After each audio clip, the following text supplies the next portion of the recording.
Hey everyone, and welcome back to a what I'm sure is a long-awaited another Sports Wall podcast episode. I'm here with Cody and Buff. This is Andrew. Cody has been in his feels a little bit this week and asked for some group therapy to get over all the injuries that happened on Sunday. Cody, I'll start with you. Just give me your general thoughts. All right. Before we get into that, how long has the hiatus been on this thing on the podcast? We a year? It's At the last least, one. at least. All right. We're going cross country. All right. I guess on the current state of affairs, it's just tough, man. This team was starting to trend and start such a positive direction, and I think we could all start to feel like some momentum building. And we've been dealing with the injuries all year, so it's tough to use it as an excuse. But when you have your one dude that really matters go down, it's really tough to see the path forward on what it's going to look like. I know we were a top six defense last year without him. I That was a lot of smoke and mirrors, in my opinion. Um, and just seeing how much the level he raises everybody around him and knowing what it's going to take to make a run against multiple good teams. And this team has showed inconsistency all year with Micah Parsons. I'm just having a tough time seeing the path right now. I mean, I'm with you. I can see some potential, but if you look down the road, it's really hard to see this team winning a Super Bowl. And it's not just Micah, right? Like every team goes through injuries. Like every you and the Packers are actually pretty well built to handle a lot of injuries because they do have pretty decent depth at a lot of positions. But when you're talking Micah Parsons, Tucker Kraft, Elton Jenkins, Devontae Wyatt, and now Evan Williams, Christian Watson, Dontavian Um, Wicks, Reed missed time, Zach Tom. Like these are not just like run of the mill guys. Like these are the core contributors on our team. I mean, you take away the quarterback position and probably the most important offensive player in Tucker Kraft, and now the most important defensive player in Micah Parsons are done for the year. How do you come back from that? Um, there's a lot. There's still a lot of talent. There's 3 games left. They still can win the division. Like I went from just catastrophic on Sunday night to, I mean, I can see him beating the Bears. I can see him beating the Ravens. I can see him beating the Vikings. Right. So there is potential hope at the end of the tunnel. And we'll get more into this, but I've had issues with our offensive line all year. I've had issues with our cornerback room all year.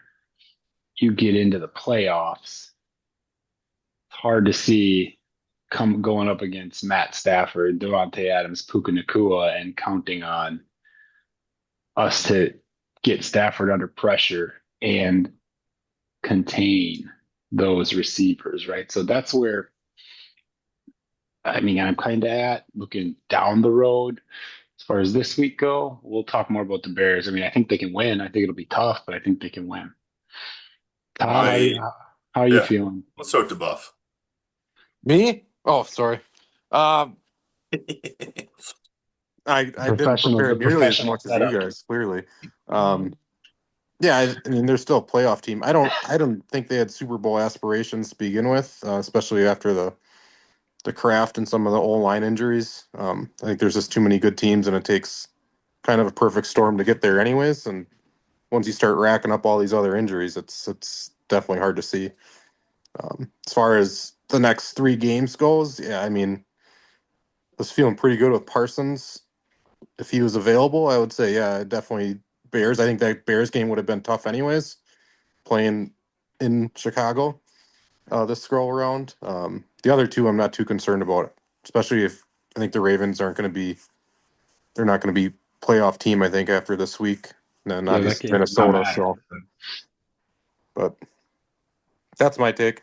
I would I say go ahead, Todd. Go ahead, Cody. I was just gonna say my one thing I'm like mentally hanging hope on is Micah with such a supernova focus of our defense that Halfley built the defense around him as he should have. And I feel like maybe some of the guys played out of position a little bit across the front to try to accommodate that.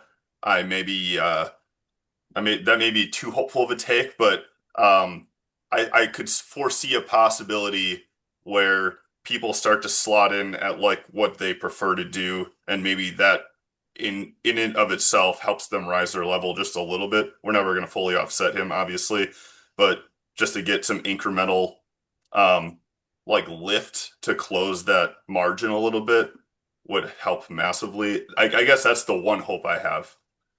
So.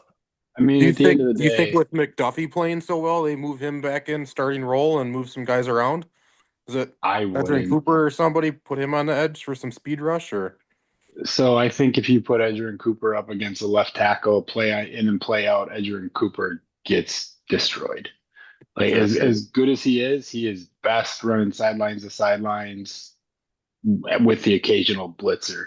You start running him up against a left tackle and saying, okay, now you got to hold up against the run and rush the passer. I just don't think Yeah, yeah. 235-pound linebacker, whatever he is, as good as he is, as athletic as he is, like I don't think he could hold up there.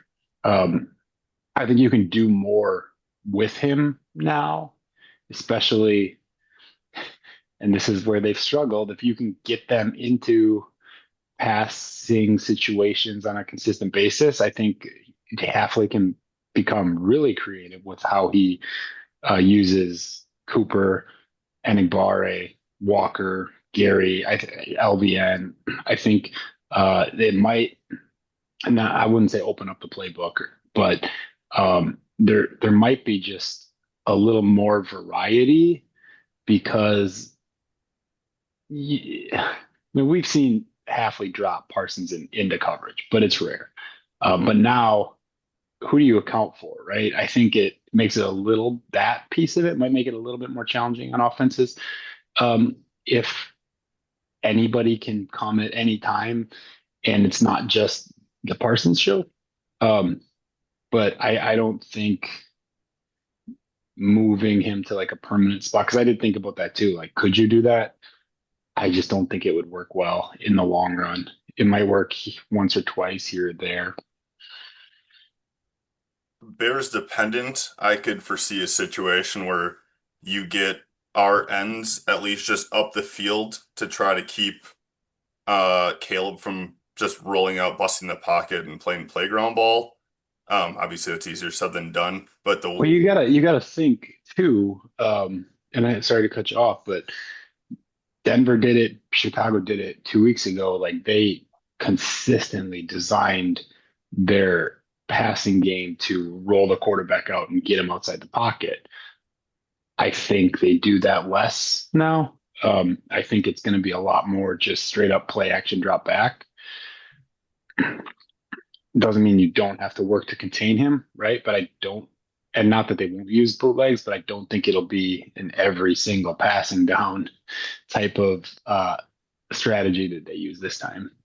yeah, I don't even think a lot of those are designed. I think that's just like going back to even his Oklahoma and USC days. Like that's just his natural play style. It's his comfort zone. Perhaps. I think it's his security blanket a little bit to some regard. But I'm thinking like if you could just go send those guys upfield and almost not even design them to have a sack, but almost just to keep contain and then get creative in the middle. Um, I mean, whether you're using your linebackers on like fire blitzes and like stunning your interior D linemen, I think that could be maybe a path. Really think it comes down to like we just got to capitalize on the opportunities that are given to us. We've been so terrible at that this year, and it happened last Terrible. weekend again. I mean, it's like there was like two critical plays that Denver was offered from us, and one that wasn't even offered really. Sertan just made an incredible play. But like they took advantage of 100% of them, and we were like Hmm. over 4 on massive plays that were just right there to be taken. That would have completely changed that game. For sure. One other, so we're talking about like pass rush, right? But if I'm being honest, when it comes to facing the Bears, I don't how often I don't think we see that many passes. I could see them running the ball 50 times. Yeah, that's definitely their And plan. they have a good offensive front. Our defensive interior has been underwhelming to say the least. And like watching that Denver game, oh my goodness. And Miners is one of the best guards in football, but he was just destroying us. I don't know if like I like to watch Mike Wall's breakdown, and he highlighted several plays where Miners just one on one was pushing Colby Wooden back like not 2, 3 yards. I'm talking 8, 9, 10 yards, just complete destruction. And if we can't get a handle on that, it won't really matter what Caleb Williams does because they're going to be looking at 1st and 10, followed by 1st and 10, followed by 1st and 10, just on the ground. To me, that is a bigger problem than Williams, just because of how good the Bears have been on the ground. And I was looking at the numbers right before this. The Bears offensively rushing the football are second in the league behind the Bills, 151.9 yards per game. And the Packers rush defense, it's been okay by the numbers, but when you watch they just are not really capable of consistently getting early down stops. They've really struggled there, which is why they've wound up in so many games where the opponent winds up with 38 minutes of time of possession and they run 70 plays to our 50. And I could absolutely see that as a potential outcome on Saturday night. I sure hope not. Halfley's really going to have to figure something out to get him out of that. But I do think the run defense will be the biggest key to slowing the Bears down this week. Yeah, I mean they averaged 4.3 on the ground the last time we played them, and I don't think they had a double digit or explosive run the entire Nine game. yards So, was long. Yeah, oh, nine yeah, there yards you was go. long. So I mean that kind of like it's been something they've been struggling with all year long. I mean, really, the obvious answer to me is this has to be led by the offense. Like, especially with this state of affairs that the Bears defense is. Not even in this game, just moving forward, that the offense is just going to have to set the tone and be more consistent and cover the gap from that end of things, in my opinion. I agree. I think the two biggest things, yes, the offense is going to have to play extremely, extremely high level football. They're going to need to reach a level of consistency that they have not reached, I don't think, over the course of 4 quarters in one game this year, but they reached it against Pittsburgh for a half. They kind of reached it against Denver for a half. Like they were looking great. We were literally like at the peak of our season. We were up 23-14. We had the ball. We were moving the ball against this great defense early in the third quarter. And it just all came crashing down immediately after that. But you can still see where the offense has potential if they put it together. The issue I have, like the concern there, is pretty straightforward. It's the offensive line. It hasn't been good, especially on the ground. If Tom can't go, starting the season. We're starting this game with, probably with 3 guys at center, right guard, and right tackle who were not starters to begin the year, right? So, and granted, the Bears front is not Denver's front, not even remotely close. Um, but our offensive line has had issues. They were okay against Chicago 2 weeks ago, but not anything spectacular. But we need to be able to move the ball on the ground, take some pressure off Love, and then Love needs to be lights out. Yeah, I think especially after seeing Denver, getting the Bears and Ravens is a pretty soft place to land to try to get that reconstituted in the lab on the fly. Um, Let's hope so. but Minnesota the last week of the season is going to pose some challenges, I think. But that's going to be a more sneaky, difficult game than think a lot of people are giving it credit for. I agree with you. I mean, even with McCarthy's looked pretty good the last couple weeks, and they're not going to be so afraid of Micah this time around. So I would agree. I don't think that's a rollover game in any way, shape, or form, especially in Minnesota. The other piece of that I think I would just hit on, and you touched on it before, like defensively, I think no matter what we do, we're gonna have some struggles, right? We need to continue to try to not give up big plays, but man, like you said, we have to force turnovers. If we don't force turnovers, I don't think like if we don't force turnovers, we could go 0-3 the rest of the way. Like I think it's absolutely imperative from the defense. Oh man, what's our potential path right now? In I mean, what sense? let's play this forward to the playoffs. Potential pairings. Um, where where could I we mean, see it's looking like it's going to be 2-7, right? Like that's what it looks like. barring Saturday? Yeah. It well, I mean, Oh, you mean for our seed? yeah, two Yeah, seven, which I see what you're most saying. likely puts us against the Bears no matter what, unless the Lions sneak in and they could knock us out as well, right? But in all likelihood, we're facing Chicago in the first round of the playoffs. If we win the division, it's at home. If not, we're on the road. We can win that game. Let's skip over it, just because, and move forward. After that, you're looking at if you're the 7 seed, you're looking at the Rams. If you're the 2 seed, you're looking at Seattle, San Francisco, most likely, maybe whoever comes out of the East, Philadelphia, depending on what the who wins those games, right? So it ain't fun no matter what when you're missing this many guys. And by then, a lot of our guys will be back, but not the biggest names. Guess the silver lining. Well, I guess this is assuming the Rams beat the Seahawks, which I personally do not think it's a given. I think Seattle wins this weekend. Um, let's say hypothetically though that the Rams end up winning that division. That's massive because that pretty much takes playing Seattle in the first round off the table, which Hmm. I would absolutely hate that matchup.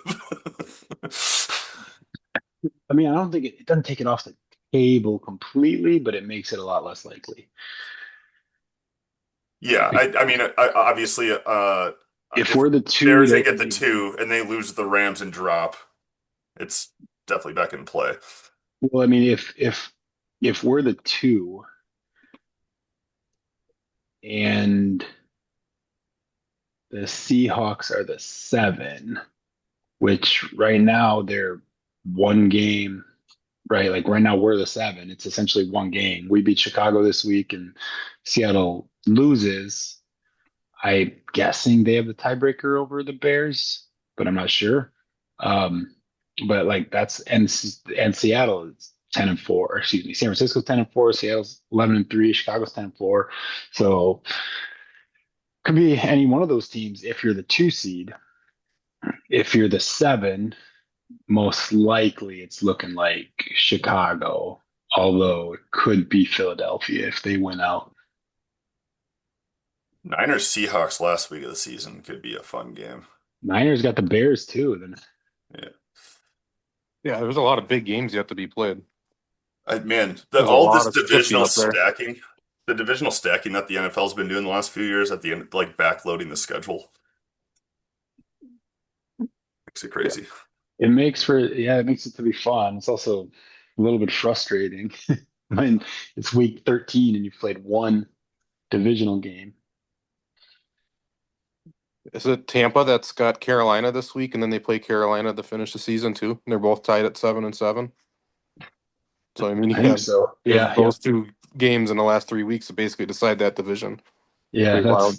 that is a pretty wild. And Carolina goes Tampa home, Tampa at home, Seattle at home, at Yeah, Tampa. yeah. Tampa is basically 50% to make the playoffs if they win this weekend, and basically zero if they lose. That's a wild swing. I mean, I think the Packers right now are still like 91% to make the playoffs. I am surprised it's that high To miss the to, playoffs?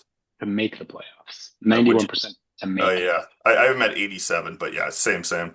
Okay. I mean, because like you never know with all these injuries how they're going to respond.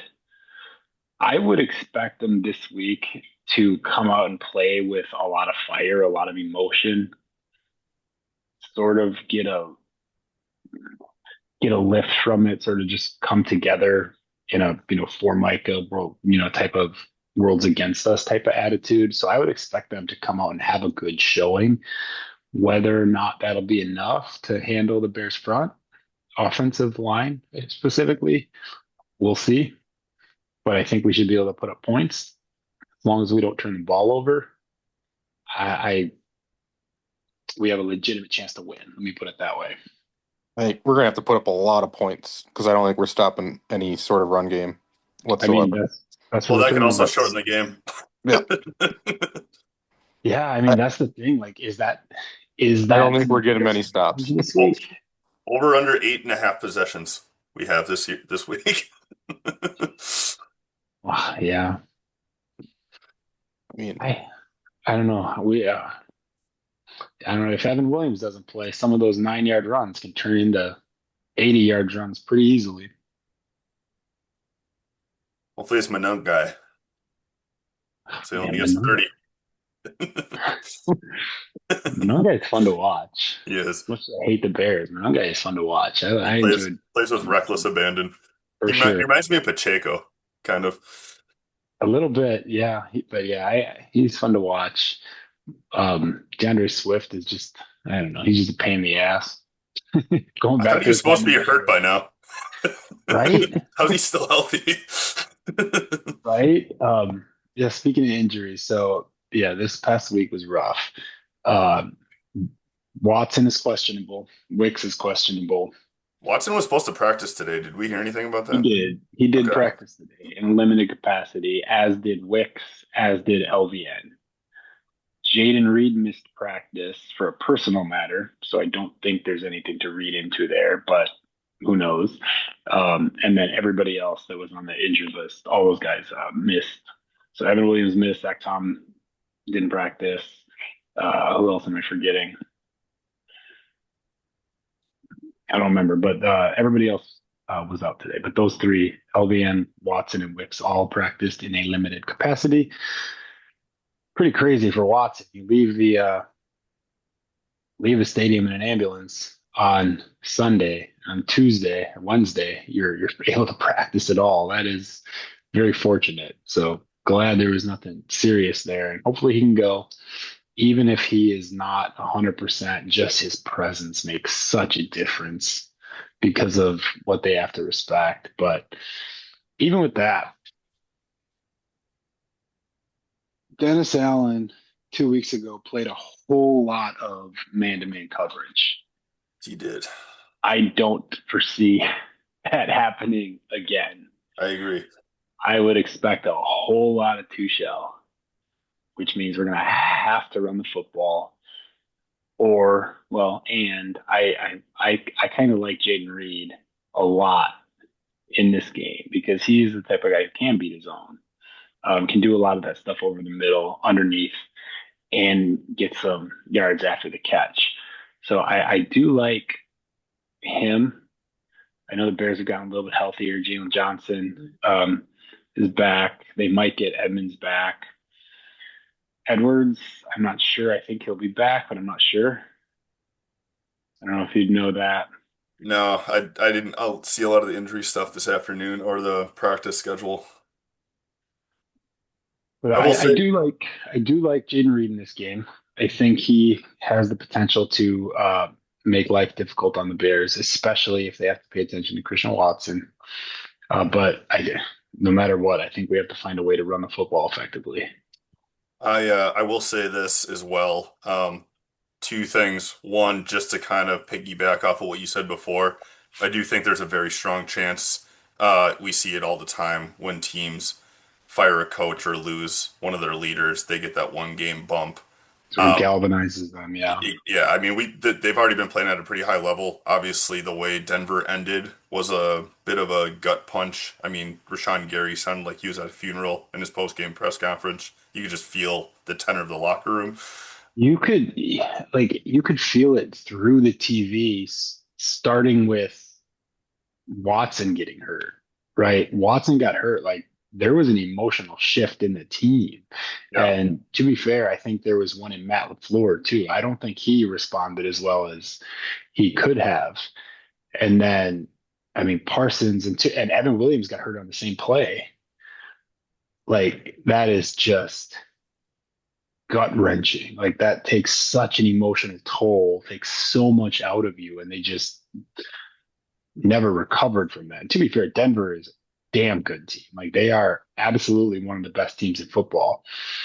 And I mean, we lost by 8 points. We hung with them. We moved the ball on their defense, scored 23 points by the time all those injuries hit. So the offense has what it takes if they can string it together for 4 quarters because yeah. they've had way too many in the worst times, 3-and-outs.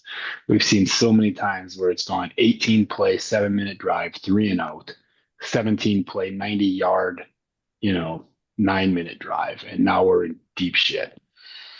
That's exactly where I was gonna kind of go. I mean, if you look at the raw numbers, there's a lot of encouragement by what Jacobs has looked like the last month versus what he looked like the first 2 months. I mean, he's probably averaging like 5 yards a carry probably the last month, but a lot of those are buoyed by like one big run in the game that he just busts loose for like 20 or 30 yards. I mean, at Denver, I think it was maybe a 40 yarder, and outside of that, he averaged like 3 yards a carry.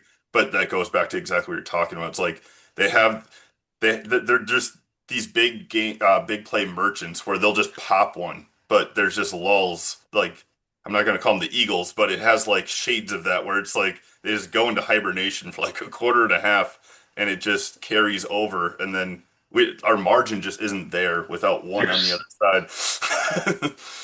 there's no, I mean that's the biggest thing that's gone, right? Like there is no margin for error anymore. You don't have that guy who can just completely wreck a game at any time.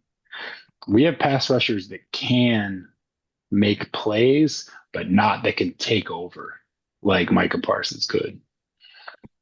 especially at the end of games to finish them out. I mean, that's where I think he really shined the last I couple of mean, weeks there. I think Just eight or 8.5 of his sacks are in the fourth quarter, something along yeah, those lines. yeah. Like it's That's where I start losing confidence. Like if it's a close game and you don't have Parsons out there anymore, it's gonna be very noticeable. oh no question. You're gonna need. I mean, and that's where turnovers come into play. That's Yeah, you don't where want close games. well that too that wouldn't Yeah. hurt, but I don't think there's a way around that in the National Football League. This isn't brilliant at St. Mary's Central anymore. Michael Cabbage is not on that field. But yeah, You guys were I supposed to cheer me up. This is not oh yeah, I remember what I was gonna start with, and I didn't start with this. You're right. Okay, I was gonna play therapist because it's what I'm clearly so well suited to do. I was gonna say, okay, Saturday night, it's 10:30. The Packers just beat the Bears. okay. Walk me through how they did it. I think the offense just takes the ball and they came out with their hair on fire and they didn't look back because I mean that's what they're built to do. Still, that's the strength of this team. The Bears defense is still awful. That's where we need to dominate that game. If if if we break their will by just continually going up and down the field, I mean Denver, it killed us too because we were doing that and we kept settling for field goals early, and that For four in the red zone. bites you in the ass like 97% of the time, especially when you're on the road in the NFL. We just got to convert, honestly. Our offense needs to honestly just keep doing what they've been doing, but they have to finish, they have to convert. And I think we have a very strong chance to do that on Saturday. I mean, I don't want to say I like our odds, but I mean, we have a fair chance to win the football game. It's a coin Yeah, flip game. Yeah, let's be honest, it's a coin flip. I mean, we're going into Chicago, so the shittiest stadium in football, the shittiest field in football next to MetLife. and it's going to be a very hostile environment.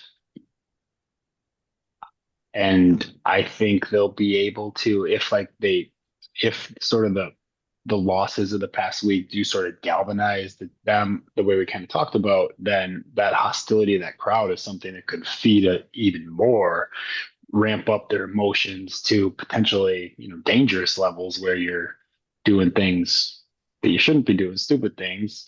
Um, but at the same point, it could also just straight up raise your level of play, raise your level of physicality to the point where maybe the Bears are not prepared for it. And I wouldn't expect them to be unprepared for that, but it is something that could have an impact on the game.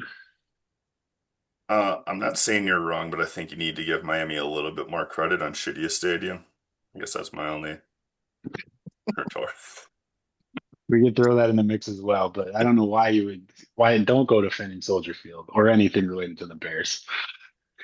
Do you think? I mean, obviously there's always a lot of Bears fans at Lambeau. Do you think Soldier Field will have some more than usual Packer fans, or is it priced I out Be for the the mean, same. typical Packer fan? I don't know. there's always Packer fans there, but I don't know. I mean, I wouldn't expect it to be, a green and gold takeover or anything along those lines. I think it's going to be less Packer fans than generally speaking.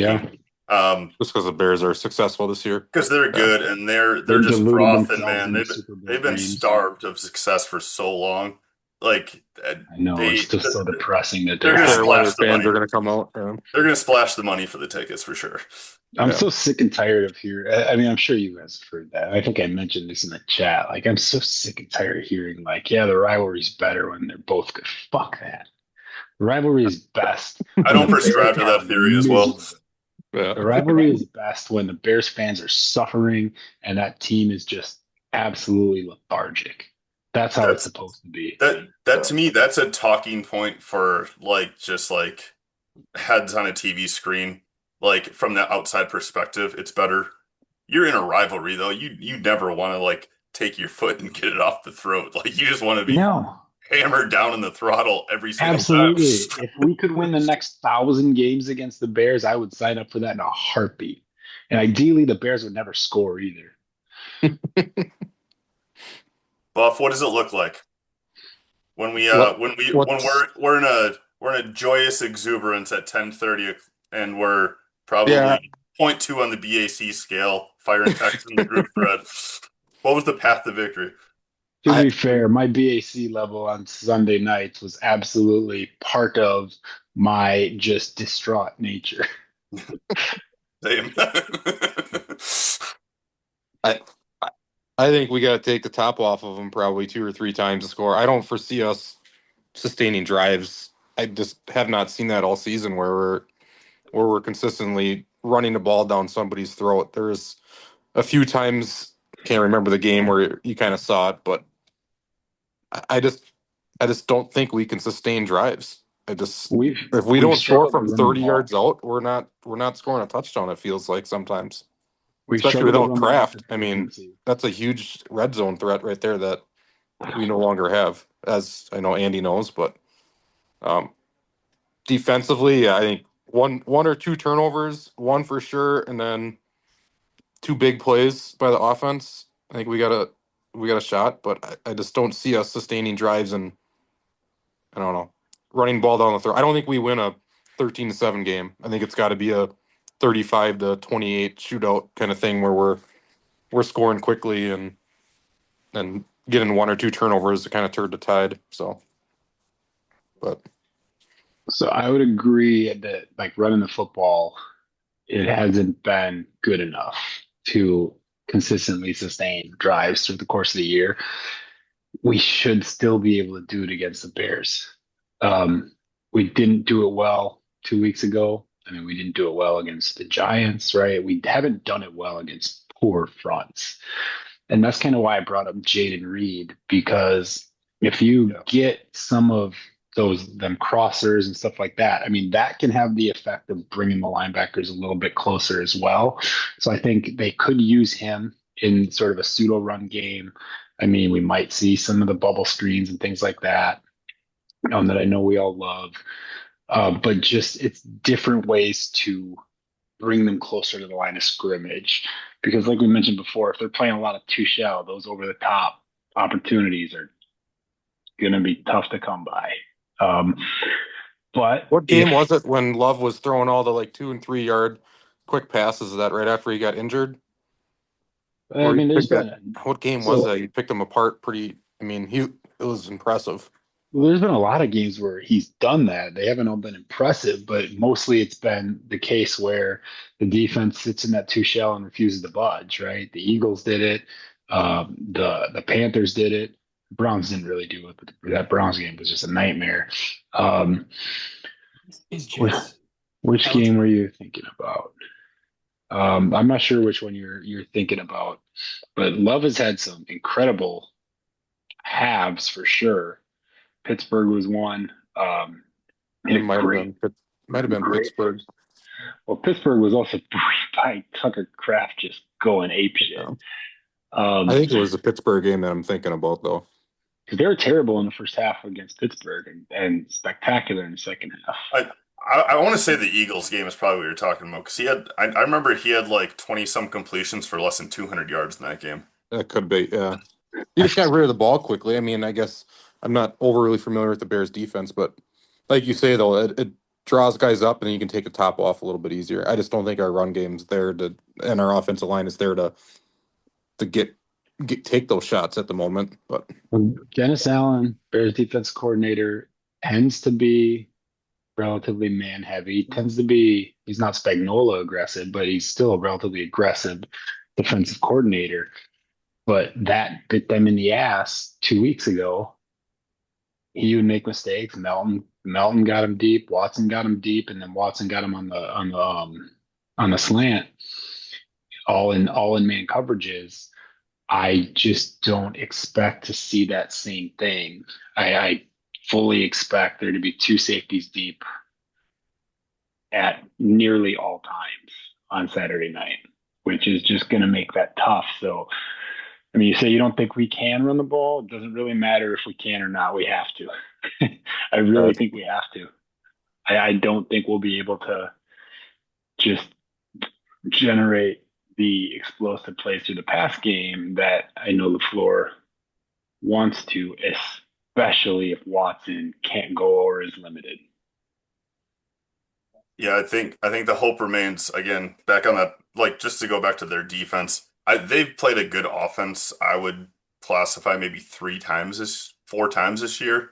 And outside of beating the Cowboys and holding them to 14 points, they've given up like 35 points a game every time they've played a good offense. So like I I feel like we're gonna have success there. I'm just gonna say it again. We just need to finish. We just need to finish our drives. I mean, as poorly as we have run the football, we should still be able to do it against the Bears front. Even if they get Edmonds back, like we should be absolutely be able to run the football in this game. Um, Obviously, if Zach Tom can't go, that's a big deal. You're probably looking at Darian Kennard out there. Anthony Belton. Um, Anthony Belton has a ton to learn. He makes a Let's just run ton it behind him. Let's just take all of his thinking out. mistakes. Let's just let him road grade and just manhandle But people. But that's the thing. You see it, and you don't see it every play. He makes a ton of mistakes, but you can see why they like him. When he locks on and drives somebody, he is super physical, and he is just a mountain on Jacob's touchdown run last week. Like he did an awesome job, and the Broncos played that very poorly, but he did an awesome job just driving, and helping create space for Jacobs, and he has a couple of plays like that every game where he just looks amazing.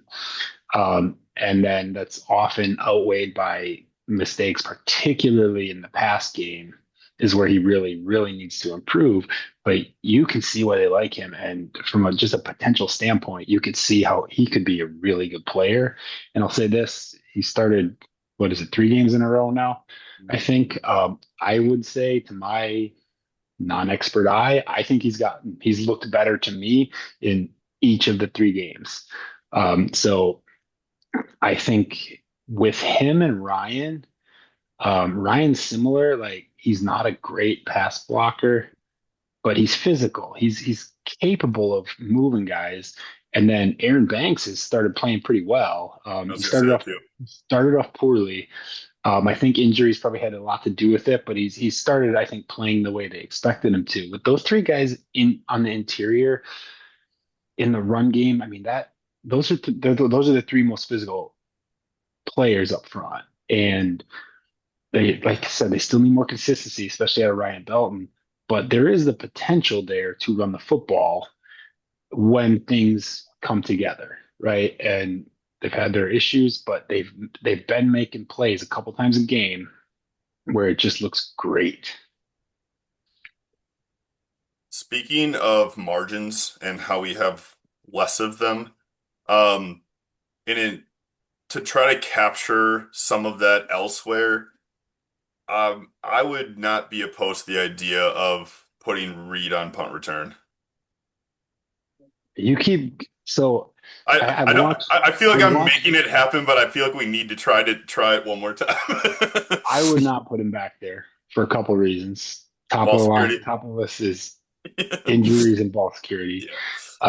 The Packers special teams have been so bad for so long. I don't know how many times I have said, I don't care who is back there. I want somebody who can just fair catch it and catch the ball. That's it. You That's say that, all I but want. we've seen what 87 looks like doing that, and he's been great at it. It's just really hard to watch. He's catching the ball, and that is the most important thing because we have had so many issues on punt return. Like, yes, you want a guy who can make a move, gain some yards, whatever. But the most important thing when the other team is punting is that you wind up with the football. That is I, the most important thing. I And agree. that's been the case with him. I He's agree. caught. I'm just trying to steal margin to just try to give us a little bit more of it somewhere. And special teams has been so bad. It is the glaring, obvious place you can try to garner some of that, outside of just getting turnovers. I don't understand it. Like, I feel like every year there are so many guys in the draft that were good kick returners, good punt returners. There's a ton of undrafted free agents that did the job. Like, I don't know why you wouldn't use a roster spot on that.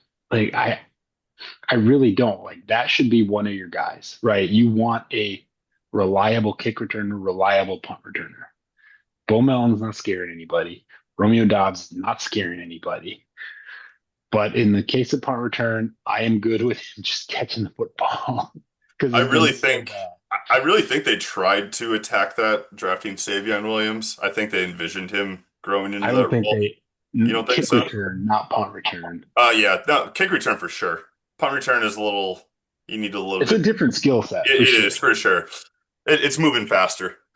for sure. But I watched Bisaccia's press conference today. He said he's happy with Romeo. He said Romeo wants to do it, which is I wouldn't have guessed that. I thought they would have No, I forced. wouldn't have either. You know why I thought Romeo they wants to forced do him it? back. Because it's a contract year. That's why Romeo wants to do I don't know that it's helping him get a contract it. I know, but I anymore. bet he thinks it is. Look how I, versatile I am. maybe I don't know. Speaking of contract years, man, I've been complaining about Rasheed Walker for a while. He is your But version of my Rashawn Gary for sure.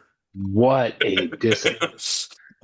So I was coming into this year, I was starting to come around, not that he was necessarily the be all end all of left tackles, but that he had turned himself into at least an above average left tackle. And this year, I think he's taken such a step backward. He is, I mean, he's the Keyshawn Nixon of the offensive line. He had four penalties last week. He is making mistakes. I think he's just taken a massive step backward in his contract year. Like he's, I think I asked you this during the game. How much money has he cost himself this year over the life of his next contract? I mean, it's probably 30, 40, $50 million, right? I think coming into this year, he was looking at probably a 20 to 25 million average annual value contract. Now he might be looking at 15 for a shorter duration, less guaranteed. Like it's going to cost him so much money. Yeah, coming into the year, I remember talks around the league. of him being one of the top three tackles on the market after the year was over. Which, yeah, I mean, which wouldn't surprise me. I mean, top tier left tackles don't necessarily hit the market that often. Which is But why he would have got paid. yeah, for sure, yeah, you would have figured a reliable, above average starter that who has, to be fair, he's been durable, he's been out there. Um, and there are certainly worse tackles in the league, but man, it feels like he has taken a step back this year. I don't think he's playing as well as he did last year. I to piggyback on your Belton point, I do think he is a guy that we're going to see take a second year leap next year. I He's already starting to take it, man. Yeah, Just a couple like of games. it's I'm with you. I've seen a lot in the last few games, and just to put what his athleticism is on, like that he's put on tape, and you put an entire offseason program in that facility, and with that game experience under his belt, like I could see him being a lot better next year. Plus 6'6". They have him listed at 350, but all accounts I've heard is he is at least 370. Just a mountain, AP boy. massive man. He is just enormous. But yeah, I do like the future for Belton. I really hope he takes that second year jump. But who else was I thinking about? So contract years, we had Walker, who has not been good, who needs to be better. The other Walker, Quay Walker, who I think has definitely earned himself some money, and I think the Packers are currently regretting not picking up his fifth year option because he's gonna do pretty good. I would guess he'll be in the 15 to 18 million dollar Yeah, range. he's gonna price himself out of Green Bay. Yeah, I agree. I mean, a lot of people are pricing themselves out of Green Bay. Green Bay's contract situation is it's gonna be tough. It'll be interesting to see what Gutekunst pulls off this offseason. Not that we need to talk about the offseason, but they have a lot of guys on big money contracts. Yeah, it's I think in that same vein, we were really hoping obviously Coop would have made a little bit more of a consistent jump this year. He's definitely flashed.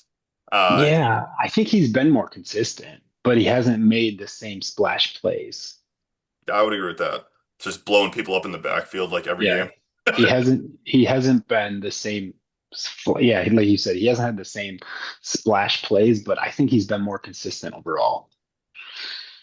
But I'm confident like the game is still slowing down for him. I'm still really excited about him. And he's one guy like Todd had mentioned before, like he does have the ability to pass rush. I don't think he can pass rush as a defensive end, but between him and Walker, if they can get the Bears into some passing situations with him, Walker, McDuffie, with Gary and Igbare, Carl Brooks, even like there's a lot you can do with that's a lot of athleticism that that Halfley can play with that could make things to confuse hopefully Williams and hopefully put the ball in harm's way so that we can watch it hit our hands and on the ground.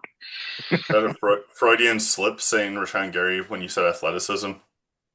No, it wasn't. It was not. But when you see him running next to Micah Parsons, yes, it looks a little different than probably reality. I was convinced quicksand wasn't real until I saw that replay.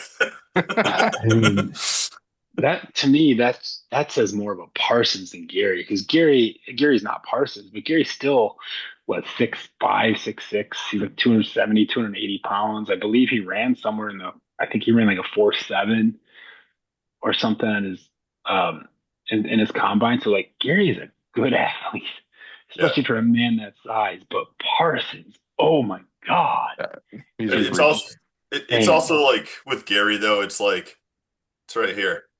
That's Sometimes, yeah, for That's sure. that's exactly what I thought when I watched that replay. Like literally, Parsons had to run around him to go chase the guy down, and I, Gary I gave that up. I that I agree with. But I mean, Gary, like he's starting to take some heat.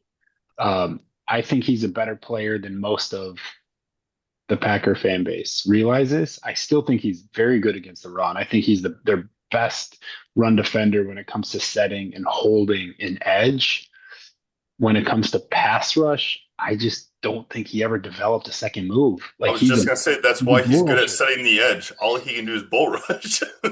But I mean that is important, It right? It's just is. you want him to be able to have some type of secondary move off of that so that it's not quite so easy on a tackle to just sort of that embrace for impact, right? Like I just don't think he ever really developed a second move. Like I would love to see him with, Reggie, one of Reggie's like, whether it's club move or the hump move to go underneath, like just some Can we set a secondary more move. realistic example for him? Reggie is the wrong example, but you know what I mean, right? Like if they're bracing for that impact, they're going to be really set. Like there's a lot of things you can do to squeeze underneath or around them.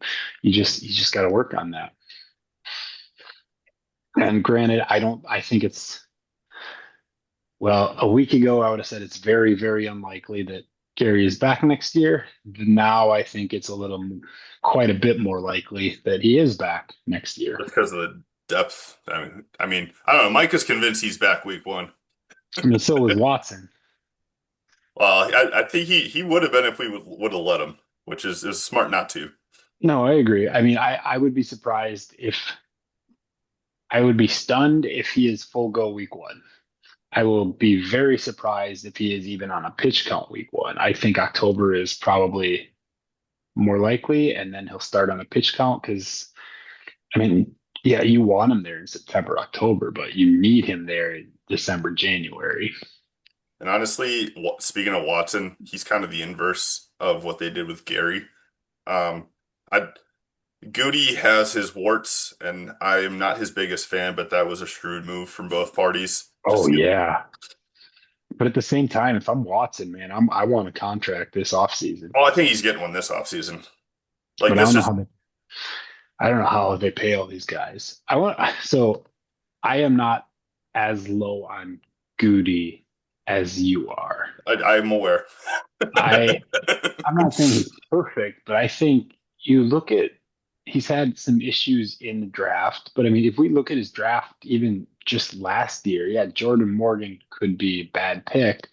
But then you look at rounds two, three, and four, which was Cooper Williams and who was round four last year. I don't know why I can't remember, but Hold like please. what's that? I said hold please. I can look it up quickly. Yeah, Are you talking about our most recent year, or the year before? not this past year, last year. So it was Cooper, it was Morgan Cooper, Evan Williams, Was that the Bullard year? Bullard, yes, but like that's a hell of a haul in one draft. For sure.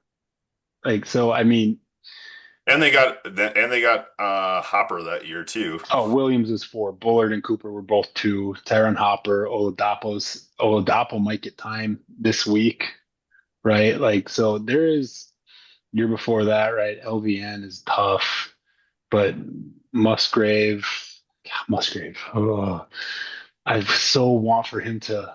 I It's still okay. He doubled down on the position. He got Kraft with him, so he He deserves did. He got a little Jay credit there. Reed, Tucker Kraft, Octavian Wicks, Carl Brooks, Carrington Valentine. Like those are all contributors, right? Year before that, Walker Wyatt, Sean Ryan, Romeo Dobbs, Zach Tom, Kingsley Enagbare, Rasheed Walker. Like these are maybe we're not getting the impact we want out of our first round picks, but these are deep drafts that have really The- allowed us to sustain some of those injuries and survive. I noticed you stopped there. Why don't you go back another year? Oh, I just stopped scrolling. I know there are some bad drafts in there. Yeah, How I many mean, of we these go back how many of these dudes got second contracts? Eric Stokes, Josh Myers, TJ Slayton, Isaiah McDuffie's gonna. That's four in that class. Define good. You didn't ask me good. You asked how many got second contracts. I told you That's if that's four great. That's fair. if four of your guys in your draft class get second contracts, I'm gonna say that's probably a pretty good draft class. I don't know what the average is, but I would guess that's probably pretty good. That is above average for sure.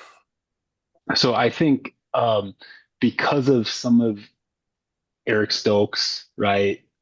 Now you look at LVN has not contributed much. Jordan Morgan, I'm concerned with that. Like we see the struggles with some of the first round picks. I think that is a big part of people's sort of the way they look at Goody.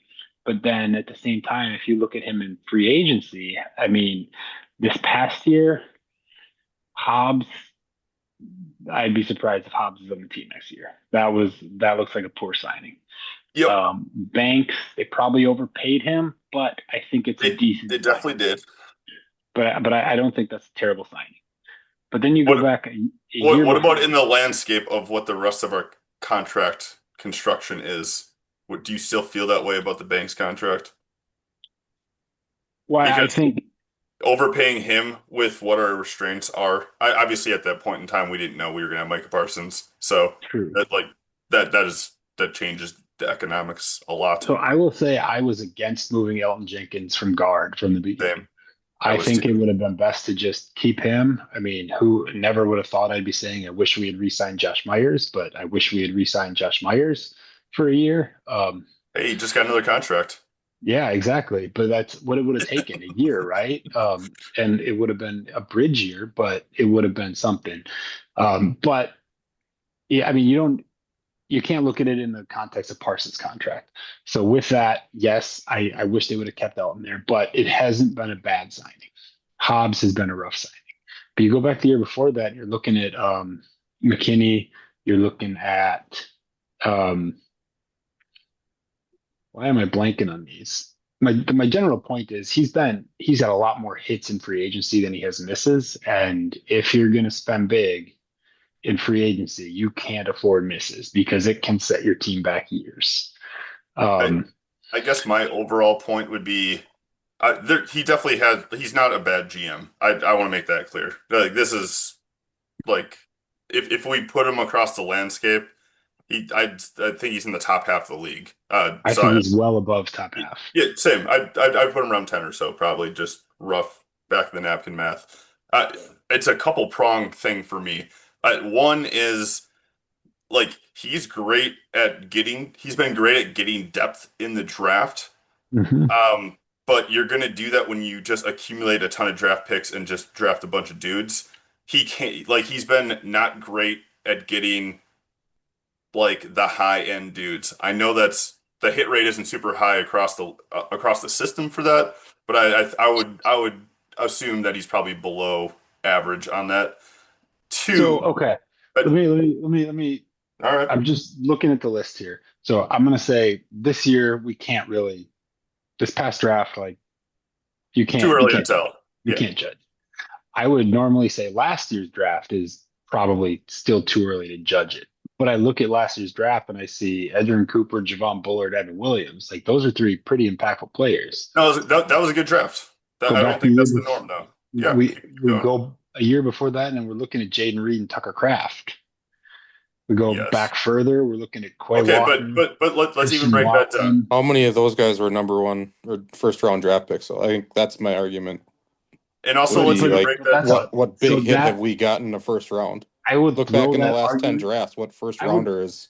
I would throw that argument back in anybody's face and say, just because I drafted first round talents in rounds two, three, and four does not mean I failed, right? I was able to find that Yeah, it talent feels in like other every year we're wasting our places. first round pick. It's a crystal ball business and nobody has a crystal Yeah. ball, right? Like, so it's really difficult. And I he stay up that every year for the first round and I'm always disappointed. I mean, I mean, Even Jordan Love, you go back to Jordan Love being drafted, like nobody saw that as a hit and he has sit for 4 years. Like, I, he sat for 3 years, but I don't think you can okay. use Jordan Love as one of his failure, as one of the examples of No, his I'm not failure. saying, but I'm just my point is like you stay up, you watch it, like you want the Cooper DeJeans or the splash picks that are still available, or the TJ Watts, like those are all Cooper guys that DeJean is your we go-to because knew like he was a second round pick. yeah. I will say that in my opinion, he's had two good drafts in the last 3 years for sure. I think his history before that was pretty spotty. Even in 23, the year you were referencing, out of our top 3 round draft picks, you're happy with LVN, Musgrave, Reed, and Kraft. Kraft is obviously turned into a borderline All Pro, barring he comes back the same. Reed, for what he is, he's a good player, but he's never flashed the sort of consistency that you can rely on. And He's Musgrave and Ness were I our just top 2 draft picks, and they're terrible. terrible. Terrible is the wrong word. Okay, LVM's Musgrave. terrible. Musgrave is serviceable. I would have said that. I would have went the other way around with that. But so I we've had this argument. I think Musgrave is just not. I think they're finally starting to use him the way they should. But he is such a liability when it comes to blocking that they can't. They just can't have him out there all the time. No, I agree. So, like, I guess that's my larger point is like, I don't think his overall draft credit is as high on my scale, which is probably driving our personal deltas on this a little bit. But I also despised what he did with the offensive line this year. And my overarching thing on the foundation of which all of this is built is I hated his philosophy at the end of the Rodgers era. And that, like, personally, I'm never going to recover from that. Like you look at the drafts from that era, that's They were really bad. where a lot of my spite comes from. They were not great. I agree with that. I agree with that. But I'll also say this. When it comes to the end of the Rodgers era, you're talking about Goody's first couple of years, right? Because Ted Thompson left. And when Ted Thompson left, the cupboard was bare. I It agree. was ugly.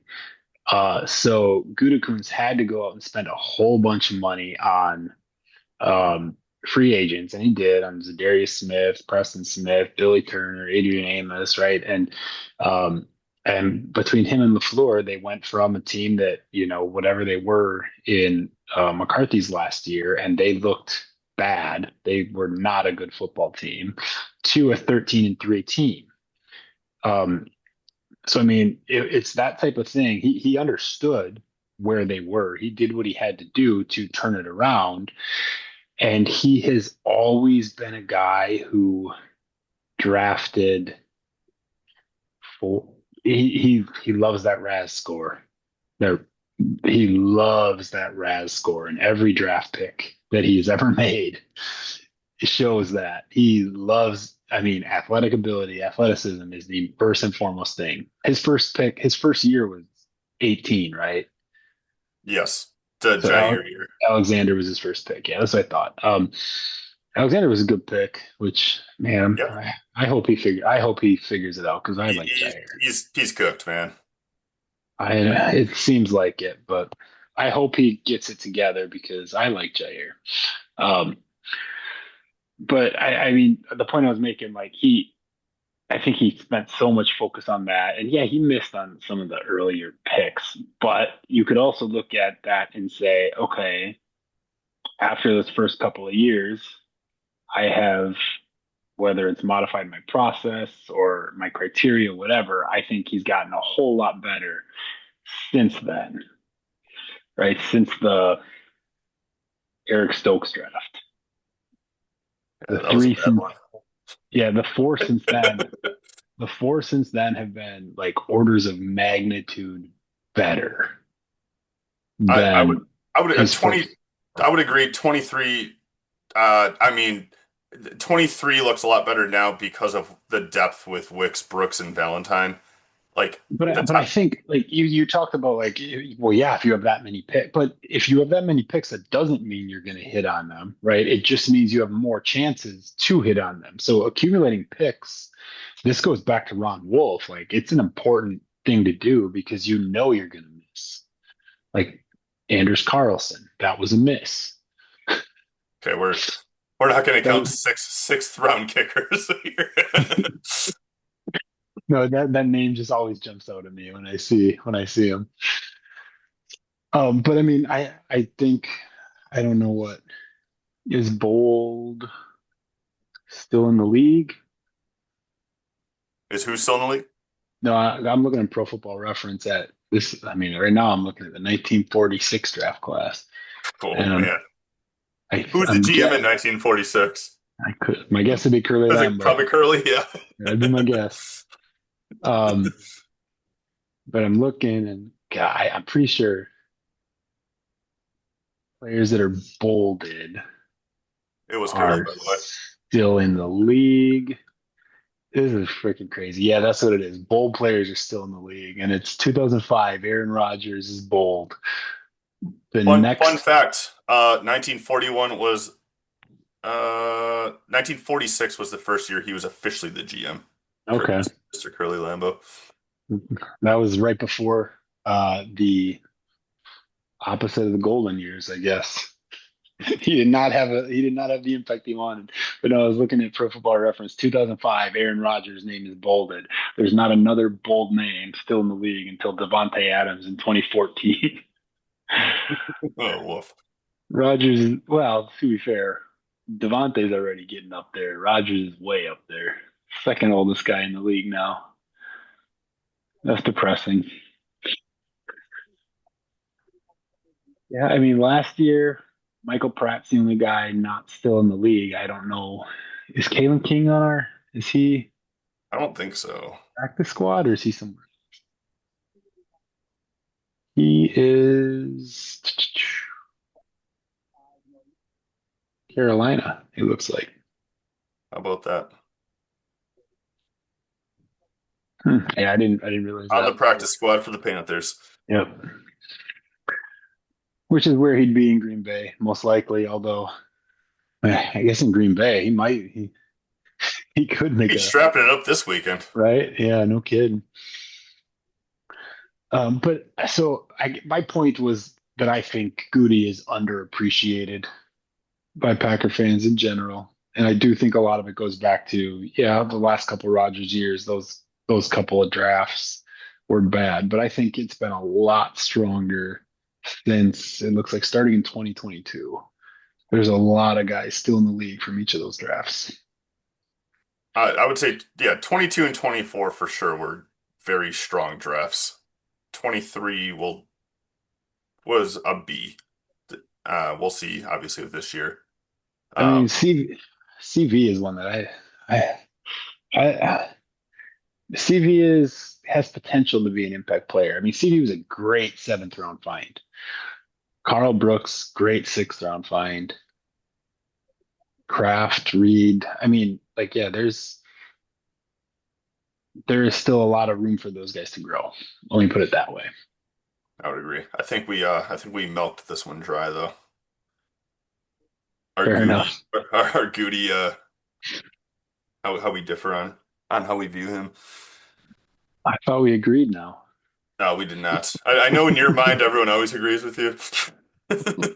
Oh, that's not true. Everybody else is just wrong. All right, so Any other topics you want to bring forth? I don't have anything specific. Remember, I all of the topics that we've talked about today just sort of came to me. So I don't I know if don't I have feel anything. better or worse or the same. Maybe I need to. Well, I told you I'm the wrong guy. I was as optimistic as I could possibly be today. Your What disposition was quite sunny. what can I say? Well, let's finish with some predictions. What's going to happen Saturday night? Start with who wants to go first? Buff goes first. Odd goes first. I, I, I picked the Bears to win.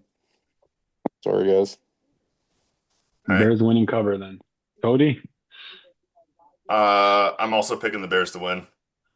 I think we lose 20 27 to 24.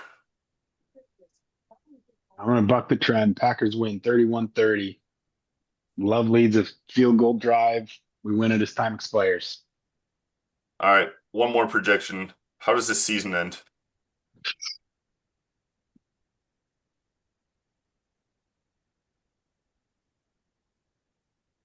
I think we go 2-1 and win the division. My fear is like I could absolutely see us going 2-1 or 3-0, winning the division and losing to the Bears in the playoffs. I'm never gonna project that, but I think we probably. I'm gonna say we go 2-1, we win the division. 2-1, would that get us the two seed, or would that get us the three? It would probably get us the two, in my opinion, because that the Eagles would have to win out, Eagles would have to win out. Yeah, and and the Buccaneers are who knows if they're going to be in the playoffs. It might be the Panthers. Yeah. yeah, so they'd probably get us the 2 seed. I would say if we get the 2 seed, We could play the Lions. we could play the Lions, the Bears. We could play a lot of teams. I'm Play the not going to pick us Niners. losing the.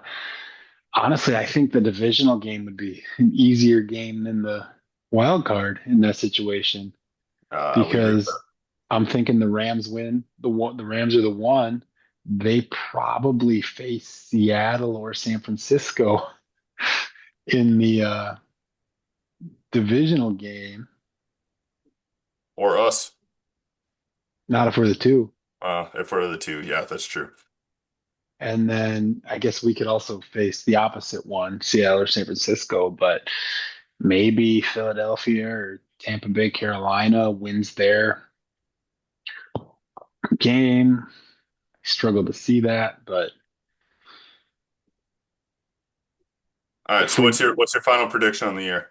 I think we lose in the divisional round to either Seattle or San Francisco. Okay. Um, I think I think we are going to lose to the Bears, get in and beat them the first round of the playoffs. Oh, that would be no. Let's beat them. Let's beat them and then beat them in the playoffs. That's fair. That this is my prediction though. Yeah, but I'm telling you, we should. I'm not against that. I like that. I think we're going to beat them in the first round of the playoffs, and we're going to run into, well, it's tough to, Then it would probably be the Rams. it would be if we're the seven. Um, I think Although I, if we lose to the Bears and win the other 2 games, that's where I am. That's That's where I'm where I'm going. trying to we think can too. Yeah. still win the division. Yeah, I agree. That's Bears mentally are, where I was kind of stuck thinking through this right now. Um, Bears are at San Francisco and home versus the those are Lions. losses. Both of those are losses. I don't know if I have that right, but let me make sure. I have the teams right, but at San Francisco, home versus the So Lions. that's what I'm gonna say. I'm gonna say we lose Saturday and still win the division, Hmm. That's a, and we're gonna end up playing the Lions. Well, we wouldn't probably if we lose to the Bears. We're gonna play yeah. the If we Bears. lose to the Bears can't. The Lions can't catch them. We're gonna lose to the Bears. We're gonna play them in the first round of the playoffs and beat them, and then we are That'd be at gonna have home then, right? You're yes, saying? yep, If we win the division, yeah. and then we don't see the Rams until the NFC. Unless we run into the Seahawks, I think we lose to the Seahawks in the divisional round. That's my prediction. Yeah, I struggle to see us handling the Seahawks or the Niners. I think the Niners are a tougher matchup because I disagree. I disagree because the Seahawks defense is going to give us all sorts of problems, and I don't know if our sure. defense is going to be able to slow down that or take advantage of Sam Darnold. Well, I mean, there's what I would be counting on. But I feel like if we face San Francisco, Shanahan just has LaFleur's number. And what Shanahan has done to our rush defense previously, I don't even want to think about what he would do to this rush defense. I agree with that to some regard. I do think that they've been a lot of like he deserves to be in the top three coach of the year in my opinion for the injuries that they've suffered. Their defense is so bad though with the injuries that they've had. I really think that we could keep up with them offensively. Seattle, I don't think we could put enough points on the board. I think we lose to one of, I mean, my prediction was we lose to one of them in the divisional round, whoever it may be. Bob, what about you? Yeah, I think if we can get the 2 seed, either even with the loss Saturday, um, I think we have a good chance to go an NFC Championship game. Yeah, but I don't think anybody's getting past the Rams. So The benefit of getting the obvious benefit of getting the 2 seed, besides home field, would just not being able to or not having to face the Rams and the possibility of them losing beforehand. yeah, yeah. To I be like our fair, chances if we can get home games. We play much better at home and not have to deal with crowd noise the and all that kind of defense, stuff there has with been our O the line. But If I'm we're on the road, I interested. don't like our chances either way. If we get to 7, I think it's first round exit, even if it's against the Bears at home at Soldier Field again. So Let me see if I can find the splits real quick. But like the defense, it just feels to me like home versus road. We have been Jordan Love's been better on the road this year, weirdly. well. I'm just. I mean, I'm just referring to the defense, Yeah. and I don't. I would have to find it. I don't have it here, but I feel like the defense. There has been a drastic difference home versus road. I mean, that's just what I think, right? Like I don't know that for sure. I don't have any numbers to back it up, but just looking at it, Cleveland was on the road, but gave up 40 at Dallas, 23 at Arizona, 25 at Pittsburgh, 20 at New York, 24 Uh, at wait, 34 at Denver. Opponents' points per game on the road this year has been 26, and at home it's been Yeah, 15. yeah, that's was what it I was going. 13? 15, 15. 15 at 15? home, Yeah. 26 on the road. Wow. Yeah. Yeah, so there's been a huge difference there. Yeah. Don't take Micah away. So yeah, who knows? One thing I was gonna point out, so Seattle does not finish the year easy. They're home versus the Rams. They're at Carolina, which is not going to be a pushover game, and then they're at San Francisco. So they could, I They could. I was basing this on the expectation that I think they beat the Rams this weekend.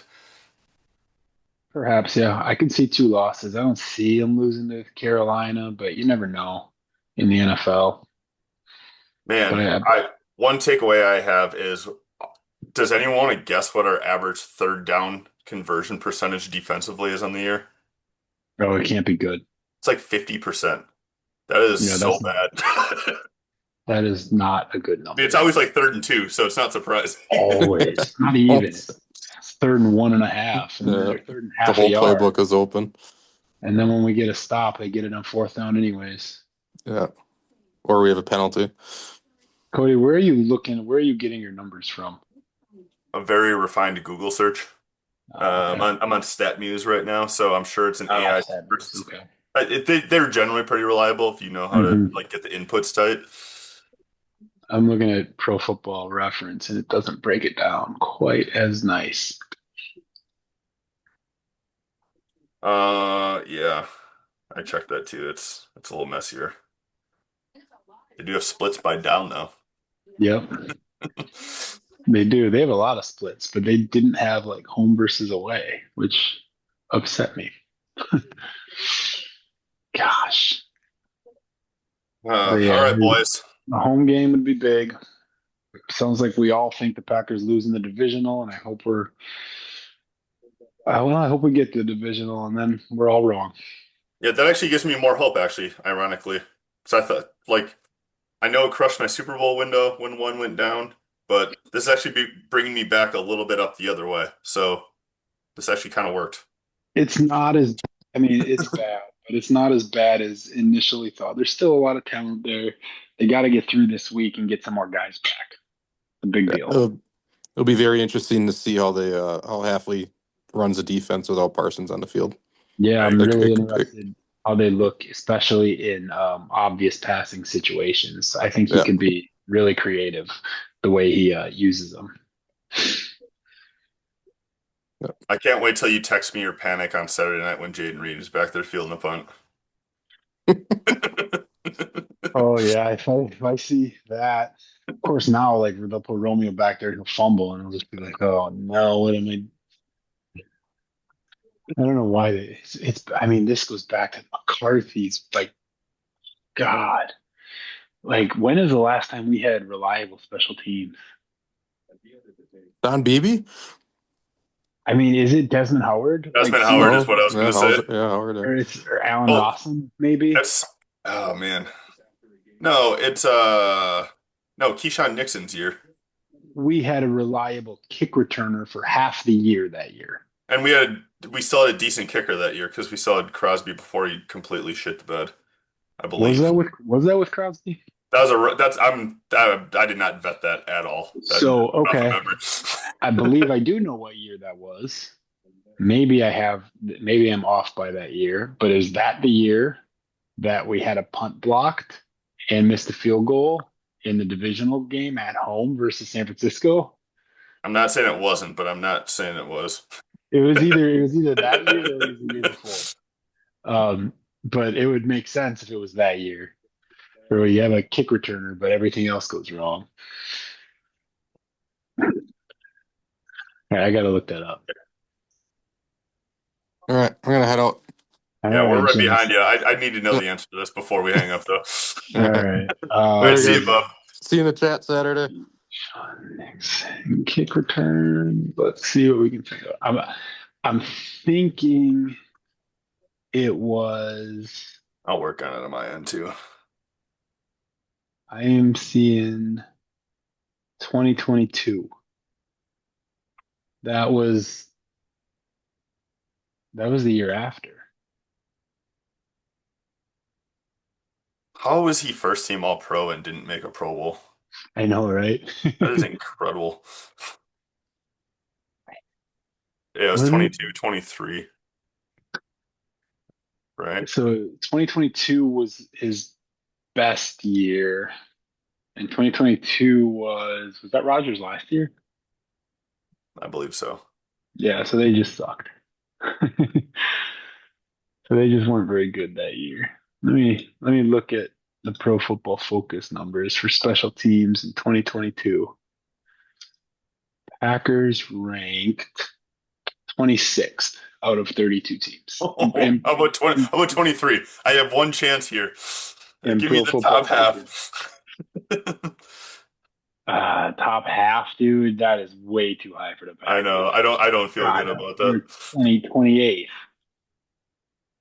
28th in 2023. Let's keep going down the list. My God. 2024, dead last. I think it's been so bad for so long, you just kind of forget how long it's been.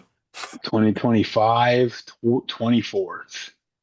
Let's keep going. 2021, and granted, these are just PFF numbers, right? So, God, 2021, they were 31st. 2020, they were, what is that, 28th? 28th. God, this is We insane. haven't even sniffed inside the top 20 yet. I was asking for top half. 2019, 24th. Let's see how far back, like this, let's see how far back we have to go. 2018, This has 32nd. been illuminating. 27. Like, this is why we can't win. This is why we haven't won Super Bowls. Like, this is so important. We don't need to go back to 2014. Well, 2017, we're in 30th. 2016, so we're back in the McCarthy era. 32nd. Is that four times we've been dead last? 2015. Hey, hey, I had to scroll up. 14th in 2015. I'm so happy the answer wasn't 2014. That would have infuriated me. 2014 was 31st. That fits. That year didn't happen. They didn't even include the playoffs in that because that would have been another dead last year. 30th in 2013. And we don't have rankings for 2012 or I, before. I was in a better place until that endeavor. That was insane. It's one thing to be like bottom two or three, but to be dead last four times, that means there's a That's a delta as well between you and 31. So we don't even know how like well. I mean, I can give you what the numbers are, I but don't need it. You don't need to numbers bum me don't up more on necessarily this topic. mean. Yeah, the numbers don't really mean anything. But God, that's just ridiculous. But like seriously, like if we have average special teams in all those years, let's say we're 15, 16 every single year, do we win another Super Bowl? Yeah, we win in 2014. I bet we do. There's no doubt in my mind that if that game didn't happen, we were winning the Super Bowl that year. I Or at the think end we of that were. game. I think we were too. But remember, that didn't happen. Yeah, That was it did just not in my brain. figment of our imagination. That one, 2021. 2021, I think we have a very good chance to win Super Bowl if our special teams is anywhere close to average. I mean, that's exactly why we lost to San Francisco. It was all special teams. Yeah. Ugh. All right. Well, on that high note, Yeah, I'm gonna go cry into my pillow. all right. All Well, right, bro. even if it wasn't fully therapeutic, it was fun. It was too long. Yeah, we'll try to do this more often, and then maybe we can shorten it. It is good Well, just to yeah. we'll have a playoff pod. I don't know the last time I saw you in person, so this is like I good. want to say it was What? probably at Bullwinkle's. No, it had to be after that. Don's wedding.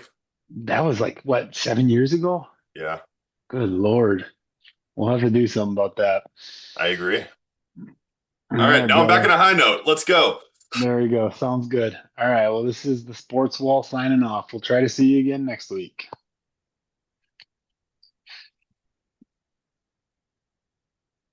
I'm trying to stop recording. I'll edit this part out.